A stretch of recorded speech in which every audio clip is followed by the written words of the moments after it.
નવાપરા ખાતે જૂથ અથડામણ 2 રાઉન્ડ ફાયરિંગની ઘટના બની. ભાવનગર શહેરના નવાપરા વિસ્તારમાં જૂથ અથડામણની ઘટનામાં 2 રાઉન્ડ ફાયરિંગ થયાનો આક્ષેપ કરવામાં આવ્યો.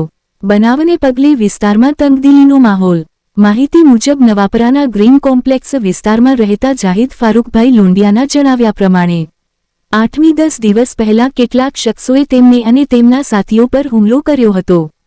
આ હુમલામાં મારામારી સાથે મોબાઈલ ફોન તોડી નાખવાના બનાવ પણ બન્યા હતા. આજ ફરીથી જ્યારે તેઓ પોતાના ઘર નજીક બેઠેલા હતા ત્યારે આરોપીઓએ અચાનક ધોકા અને તલવાર સાથે હુમલો કર્યો હતો. સાથે જ 2 રાઉન્ડ ફાયરિંગ કરવામાં આવ્યા હોવાનો ગંભીર આક્ષેપ કરવામાં આવ્યો છે. સ્થળ પરથી કારતૂસ પણ મળી આવ્યા હોવાનું જણાવાયું છે, જેને પોલીસે કબજે લઈને તપાસ શરૂ કરી છે. આ ઘટના નવાપરા વિસ્તારમાં મયુર લેન્ડિંગ નજીક બની હોવાનું સામે આવ્યું છે.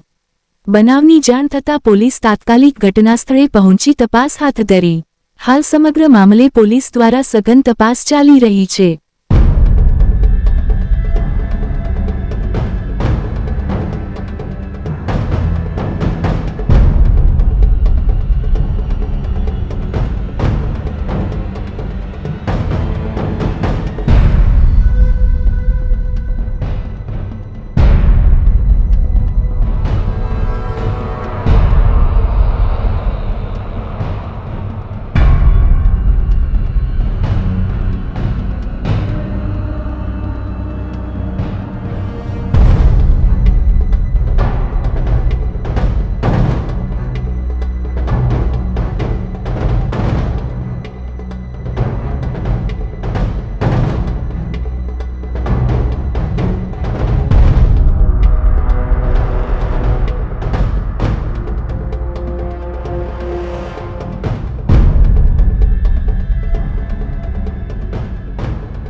सर, भावनगर के नवापरा विस्तार में फायरिंग की घटना हुई है।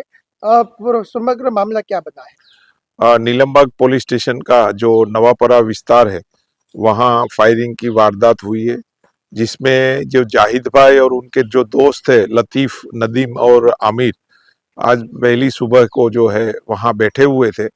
उस दौरान इस काम के जो आरोपी है अली, फारूक, कुलदीप, रुद्र, चेतन और फैजान, वो एक सम करके इधर आए और इनको बोला कि भाई आपको यहाँ बैठने का मना किया है, फिर भी आप क्यों बैठते हैं, ऐसा करके अपने जो हथियार से फायरिंग किया। और इसके पहले भी जो ये फरियादी जो है कंप्लेनेंट वहाँ बैठे हुए थे थोड़े दिन पहले, तभी भी इन लोगों ने इनको धमकाया था और ऐसा बोला था कि इधर जो बिल्डिंग बन रही है उस एरिया में आपको बैठने का नहीं है। पुलिस जो है अभी फरियाद दाखिल कर दी है और इन्वेस्टिगेशन जो पीएसआई जो भी बलगरिया है वो तपास अभी चला रहे हैं. Thank you. જાહિદ ફારૂકભાઈ લોંડિયા નવાપરમાં રહું છું ગ્રીન કોમ્પ્લેક્સમાં બી વિંગમાં. અને આ પહેલાંની માથાકૂટ હતી 8-10 દી પહેલાંની. મારા ભાઈબંધ દોસ્તાર બેવ આવ્યા હતા ને રોજુ ખોલીને, તો એ કે તારે બીજા ત્રીજાને ભેગા નહીં કરવાના નામને તેમને એમ કરીને ત્યારે મને મારી લીધો હતો. ત્યારે મને મૂંઢમાં માર્યો હતો ને એની પહેલાં મારા ભાઈબંધને હાથ ભાંગી નાખ્યો હતો અને ફોન તોડી નાખ્યો હતો અને મારોય તોડી નાખ્યો હતો. પછી 8-10 દીની પછી અમે આજે બેઠા હતા ને ઘર પાસે, તો કે તું કાતર હું મારો છે એમ કરીને એ લોકો ઉઈ ગયા કે બેઠો રહેજે હાથ તો આમ ને તેમને. તો પછી એ લોકો ઓચિંતાને આવ્યા, એક ફારૂક, એક કુલદીપ ને એક અલ્લી, એ આવ્યા ને પછી એક ઓલો તહલા કરીને હતો વલ્લીભાઈનો છોકરો, એ બધા આવ્યા ને પછી બીજા અજાણ્યા હતા 4-5. ત્યારે અમે બેઠા હતા ને તો ઓચિંતાના ધોકા ને તલવારોના ફાયરિંગ કર્યા માથે. આટલું પડ્યું છે ને નવાપરામાં સાહેબને આપ્યું ને પોલીસવાળાને આપ્યું. હા ઓકે આપણે અહીંયા મયુર લેન્ડિંગ પાસે. ઓકે.